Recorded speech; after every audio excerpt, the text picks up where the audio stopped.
Ogah gaduh seperti Jan Huadiana, pengusaha kembalikan 16 ijazah ke eks-pekerja, ada ditahan 9 tahun. Kasus penahanan ijazah yang dilakukan UD Sentosa Sil milik Jan Huadiana yang viral hingga menimbulkan polemik panjang, diduga membuat pengusaha lain yang melakukan hal serupa merasa ketakutan. Mereka akhirnya mengembalikan ijazah karyawannya yang ditahan setelah difasilitasi Dinas Perindustrian dan Tenaga Kerja, Disperinaker, Kota Surabaya. Hingga Kamis, 24 April 2025, ada 16 ijazah yang ditahan perusahaan itu akhirnya dikembalikan ke eks-karyawannya. Satu di antaranya bahkan telah ditahan selama 9 tahun.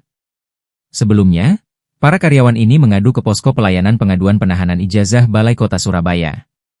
Hingga saat ini, posko pelayanan pengaduan penahanan ijazah telah menerima 36 aduan dari 24 perusahaan.